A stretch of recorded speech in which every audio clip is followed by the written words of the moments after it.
YouTube, we are back, and I just want to say thank you so much. Everybody, thank you so much for the subscriptions. Thank you so much for the comments.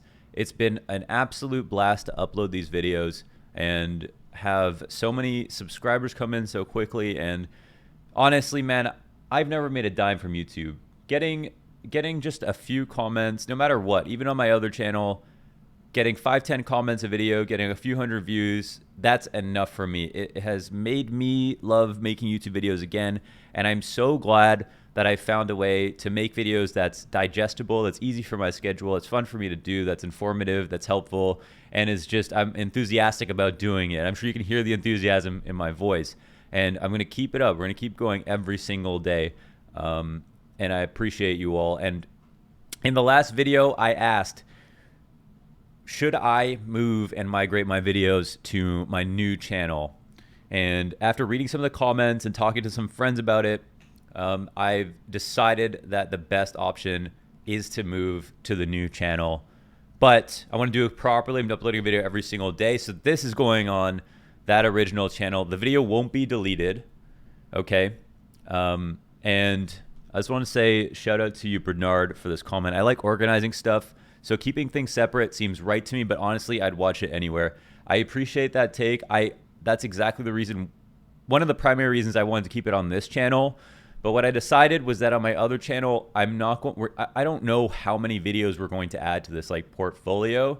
And I would like to have something consistent that goes up there that I really back. And I do back this series. I love it. I love doing this. I want to keep it going.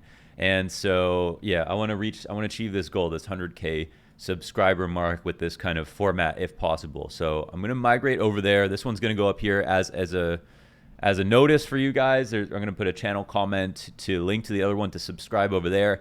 If you stay subscribed to this channel, I might continue to do more experimental videos on this channel. That's kind of the person I am. Like, I've always had trouble sticking to one idea and then just doing it consistently. So that's this experiment for me, and it's working out wonderfully.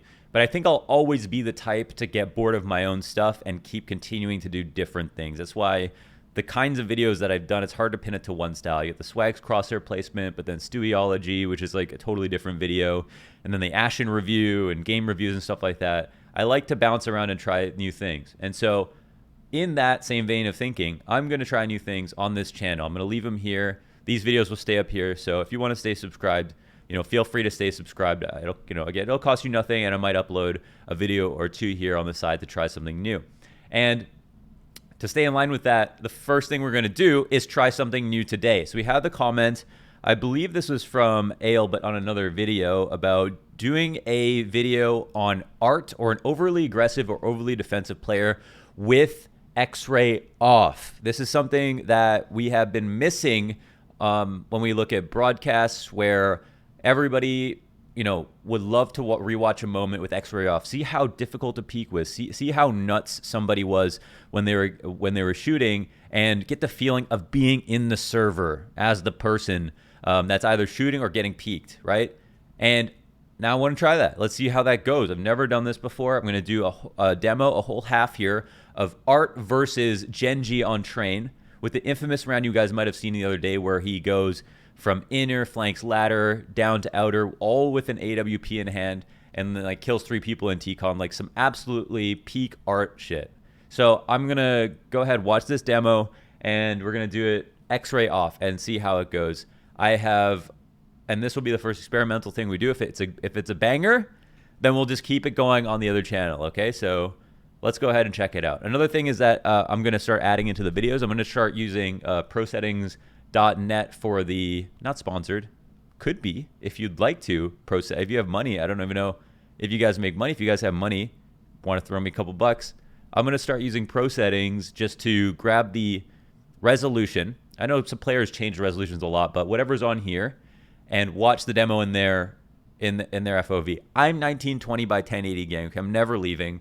Me, Vinny, Robs, we're not leaving 1080 gang. Your friend, nobody, we're all going to be using 1080 for the rest of the time. But for the sake of just kind of getting the proper feel for these POV demos, if we do more X-ray offs, I want to know exactly what arT sees, okay, in his stretched vision. Okay, so we're going to just jump right into it. I think that's it for the intro. And once again, thank you everybody for watching the videos and commenting and stuff. It literally has made my last week so awesome, I feel like. All right, so jumping now into it. This ugly ass stretched resolution. We're gonna go ahead and take a look at this demo. I might be doing some adjustments on the fly here, but a couple things I want to do is turn the volume up a bit. I normally play on 0.4 or 0.45, and oh my god, that is really bad. I'm looking at what you guys are seeing on the screen right now. I'm just gonna go ahead and fit that to screen 1 second. I'm on game capture. We are doing. I'm not re-recording this. I'm not gonna re-record this. We are going to right away. We're gonna go transform, fit to screen. That's it. Done. Okay, that did not. All right, this is gonna be great. Okay, perfect. We've done it. We've done it. Gone off without a hitch. Leave it in there. Don't even edit it out. Okay. So let's look at this from art's POV with X-ray off.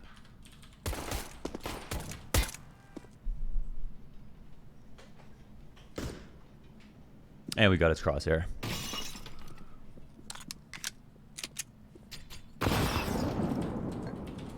Let's turn the volume up to what I would listen to it at and see how that goes. Might be a bit loud. And we always have the mini map, but even just X-ray off might add a lot.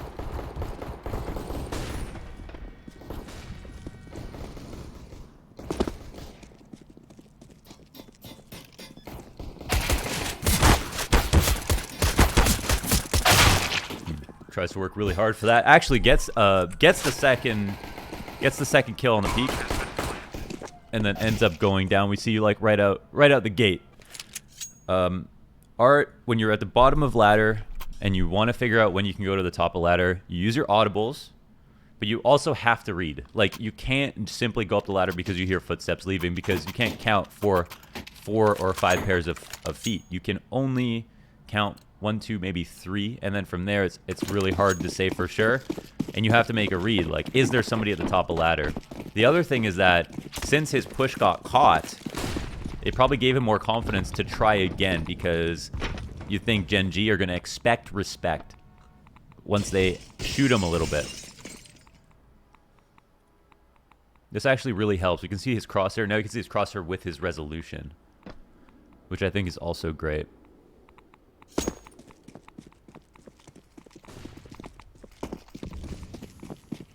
This actually feels like we're like watching his stream. It's kind of cool.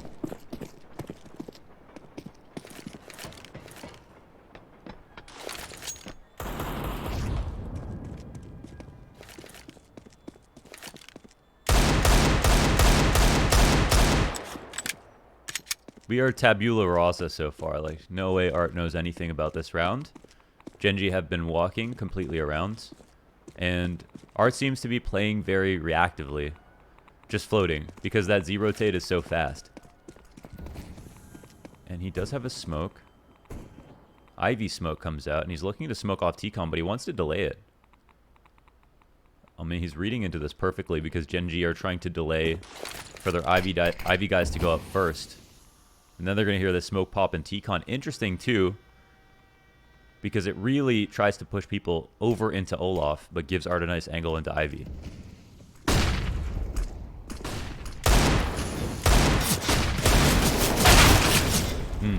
I like the idea. I mean, there's a chance that he can die, but he finds a way to forge out this off angle.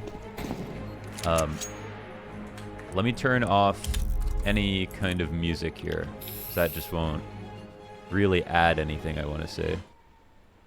10-second volume music. I guess that's actually useful. I'm going to put that on when I play my pugs. The pugs I will probably lose today, but I like this play already. So basically, if he had thrown that smoke any earlier, it wouldn't have had much value to the execute, because Gen.G were delaying the push out of T-Con.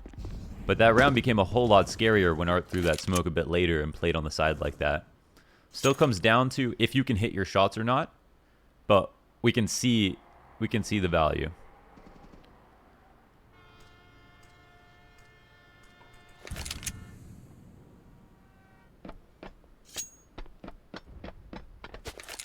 They're already outside. He doesn't know it just yet, but he's basically being hunted. Here he is, thinking that it's going to be inside. And so, yeah. One thing we're going to definitely see a lot of is just the fact that the timings are hard to learn from because we don't know exactly what he's thinking. We don't know when it's a read and when it's a risk. And we don't know what communication influences the pushes. But we know that Brazilian teams in general are on the more aggressive side when it comes to how they practice and how they play in matches and online. They're very consistent about it. It's something that has influenced North American playstyle a lot across all teams. Because who wouldn't want to play like this? It's more fun. But what I've heard from some people in my stream is that arT is just that Brazilian pugger on crack. Like that Brazilian pugger we all know, but just turned up a notch, you know, putting up 90 ADR versus pro teams, doing it with a team behind him that can win tournaments. He's just the he just epitomizes the play style and ethos of the game style of Brazil. At least that's how it was described to me. New gun, new round. How does he respond to this pressure? So we can see he was definitely worried about T-Con the whole time.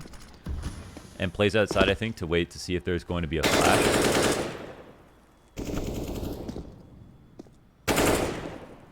I'm really sorry if this video is going to be too loud. Holy shit. Okay. Well, that's something that a Mag 7 can do that not many other guns can do. Get a nice meaty shot off from the ladder. Probably with consistency.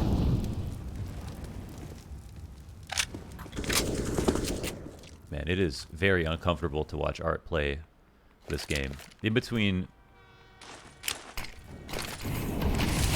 you know, with T-Con wide open, like, he is literally opening himself up to having to fight that if he needs to. We don't know that there's somebody in T-Con. Okay, this is actually quite loud. Let me turn this down a bit. How do I play on that volume?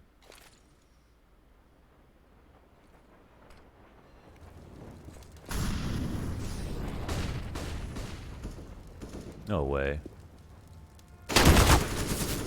Alright, we got spotted and he's down. They'll want to go back and clear him. They don't know if he'll try to re-aggress. But now he can rotate inner, but his, you know, value as a rotator back inner is not that high. He did a good job of scaring them, right? He found that opening in ladder. And we can see this is another time where he's just tried it. He's gone up, he's seen if someone was there. He's found a way to escape. And then he's come back at another timing when he feels like they're going to execute. So he does have a good read for when they're going to execute, which is a big thing. This is really big. I'll probably... Why is this so big? Okay. That's what she said. All right. Moving forward. A scout. There's been five rounds, 5 different guns.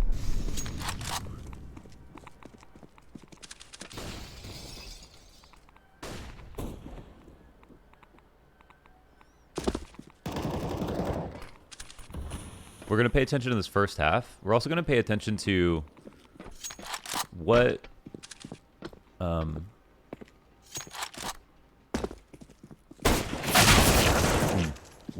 Gen.G are doing round to round. So with this, we can kind of see what the read is going to be. Another cool thing that arT is IGLing as well. We can kind of see, based on literally the rounds in front of us that we're watching in this demo, why arT is making the decisions that he's doing. That's another cool part about just watching the entire thing from one perspective. And that gives us more context as to, like, when it looks like it's a blind gamble, what it might have been based on. Did Gen.G go outside 4 rounds in a row, so therefore, you know, this rotate made sense or was obvious? And how this might culminate into that one round that you probably saw in a clip recently. So, delayed pressure to T-Con, and it looks like Gen.G cut full noise and have walked inner. They're taking some damage on the way. And it's interesting, Furious seems so concerned about this outside exec that's not actually coming.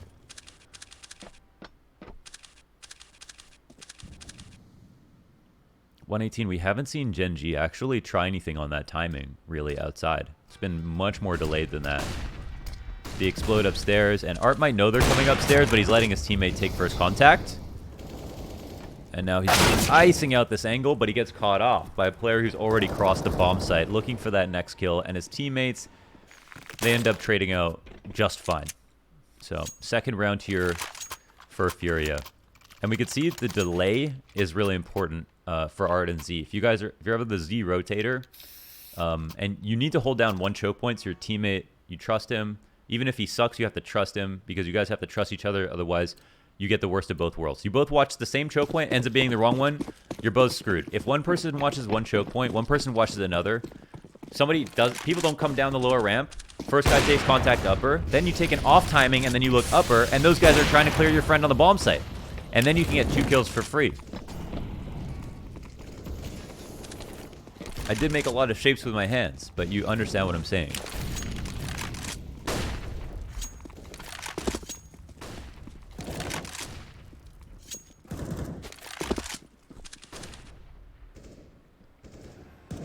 Pressure outside. arT is... Because arT is he's a faker himself, he wants to know if Gen.G are faking. But they are not. Information is being gathered. No one laid out ladder. arT hears something, but doesn't want to shoot, go on cycle, and get peeked. They're kind of locked in. I imagine he turns around again at some point just to clear his flank. Oh no, he has a teammate old bomb. And yeah, now he'll look here. Okay. And there is the guy coming to try to collect the bounty on arT. Kusta gets killed. Very simple stuff. He actually covers... It seems like he actually covers a lot of options. I think coming into this match review, I expected to see... And my idea of arT was that he made a lot of blind gambles on, and I think we heard from some comms back at Blast that, you know, he made some really good reads about what site the T's were going to take, but it seems like from what we see, he just moves around a lot where it's free. You know, the Z rotate is very free, so why not go check? Why not spend a little bit of time inner when I can get back to outside quite quickly?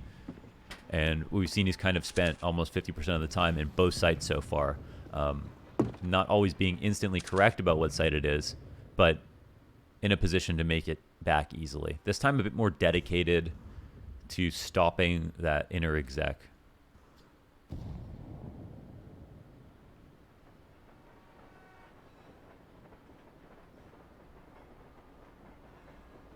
No one's coming here to fight him, and he's actually become quite patient. This is also, I guess, a anti-eco setup, knowing that Gen.G are low on money at this point. But look, Gen.G have found a cool timing to actually come through upper rafters inside, and it's all going to come down to Yuri, who is the most consistent player on Furia by stats. Green in every single stats category. And that round will be a wrap, so arT was almost patient enough. He had the right read there.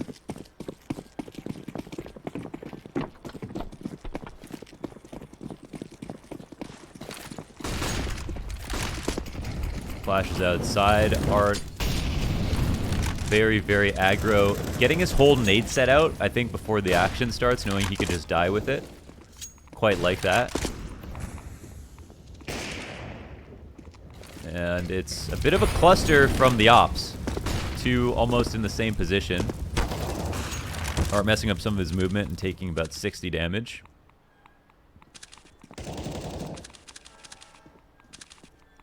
But they've got full control. I mean, no one swung on E-Box. He cleared that out. I don't know if that was all called.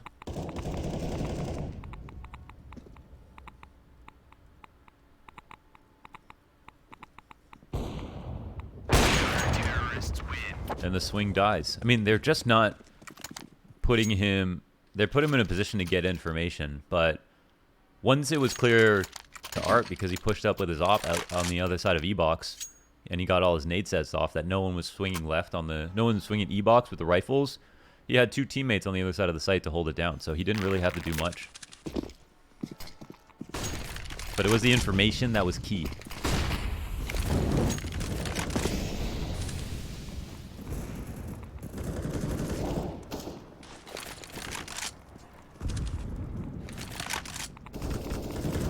Again, here just kind of trusting his teammates to make sure they get the kills while he looks for everything else. The warden and the watchtower. And that's the ladder. That's the ladder kill he was looking for the whole round. The pressure has been leaning to that side of the outside site.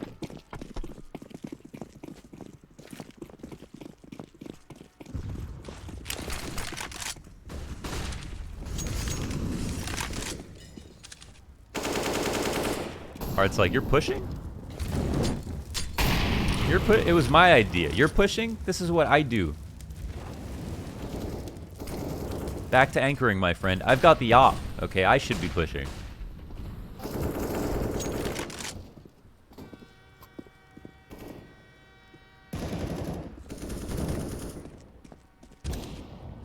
I think one thing that Gen.G are not doing that arT is reading into is they're not really forewarning. On the execs every single time, they're never having someone hold back on ladder flank. They're not taking outside with one person inner. They're not hard lurking with any players. Which, I don't know. I feel like you'd think it's going to be a free kill if you do that. That's actually a 1v1. This could be cool. This could be cool. You know, I could kick this up a notch and put this over this. And yeah, this might raise the stakes a little bit. Take some guesses as to what's going to happen. So we don't know. So here it is. arT's playing the 50-50, patrolling between two angles. And he gets rewarded. It's a matter of timing. Let's try to watch around here with the demo viewer over the map. And then maybe in the future I'll just put the good way to do this. I wish I could make this bigger. In the future maybe I'll just put my cam over the mini map. And put the demo viewer there for myself so I can't see.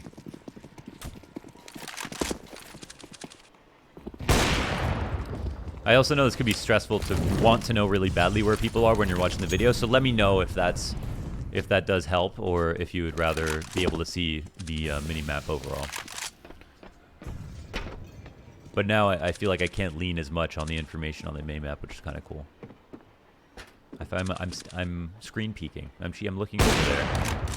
Okay. This is what arT tries to do on his anti-ecos versus Gen.G. And I say versus Gen.G because we don't know how much a player is playing versus opponent versus how much they're playing versus anybody. Do they know this is what Gen.G like to do on their anti-ecos? Or is he just doing that because that's his favorite place to stand? A catch-all position for the anti-ecos. Now he's got to pick his fight, but yeah, he can't. Even pressure applied both ways. I'm going to keep this on here. Let's see what it looks like on the full rifle as we get into the final rounds after this.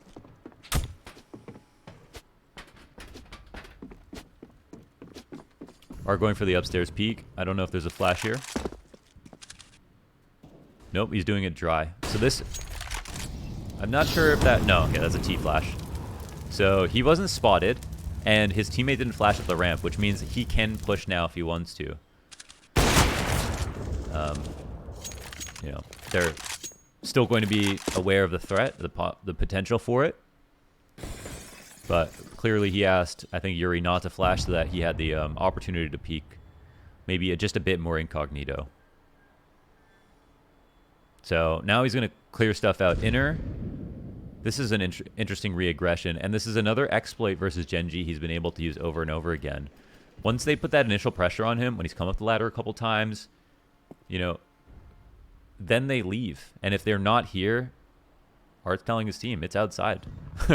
I think at this point, yeah, he unscopes. He literally does not believe for a second that it's going to be late inner. 45 seconds left. This is free. He runs out of ladder into the front of Econ to go for the kills, and they're thinking that he rotated through Z. They're wondering how he can stand here when they could be threatening ladder the whole time. And he'll push through in round 14 to get 3 kills inside of their own fucking T connector with an AWP after walk pushing inner with an off. Because Gen.G thought that they did enough to push him back. That's unreal. That was definitely the piece de resistance of this half so far. Another opening kill. And here's where that E-box smoke comes down. He throws his nade set over into T-Con.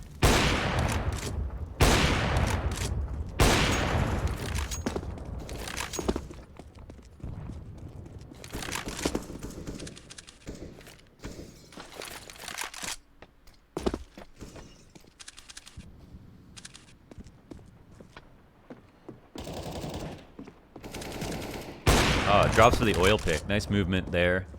A very nice angle to fall onto oil. When you push over to the right side, you can even see their heads if they're all the way back in the corner. Brown halls. But just nice slide off, not having to jump up and potentially get shot while you're jumping. And here holding for anybody who might be camping on top of the bomb train, the molly to support, and it is just a 4v1 and a 10-5 half from Furia. I think that was pretty cool. I think that was actually pretty cool. I think I want to do that again. And I want to know, should I do it with... I'm going to continue to do one half. I think that's a good thing, where the video is not too long. And it's more focused on, like, how good someone played in one half, where they might not have played well on both halves.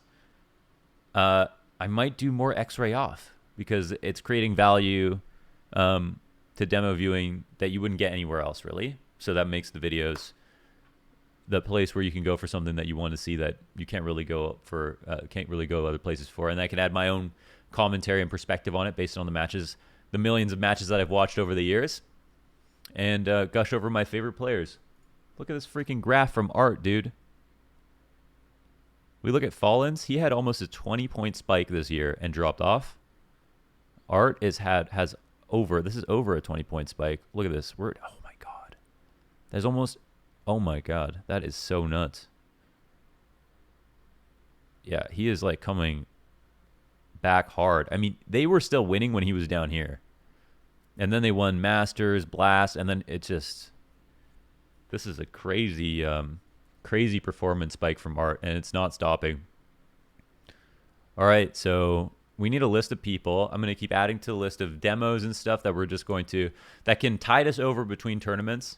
And I'm just going to keep doing them every day. At some point, we're probably going to do up-and-coming players.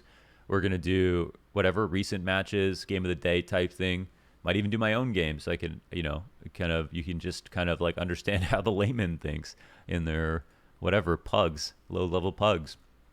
We can see how that goes. But yeah, I like this. That was cool. That was cool. If you like that, let me know. Leave a like or whatever, and go ahead, sub to the other channel. The next video will be up there. And once again, thank you so much, guys. It's been a blast so far doing this, adding this to my routine every day. I'm really happy about this, and I want to keep it going. So yeah, I'll see you in the next one, and appreciate all the great ideas. You guys are actually like making these videos better through the comments. So take care, everyone. Eat your oatmeal.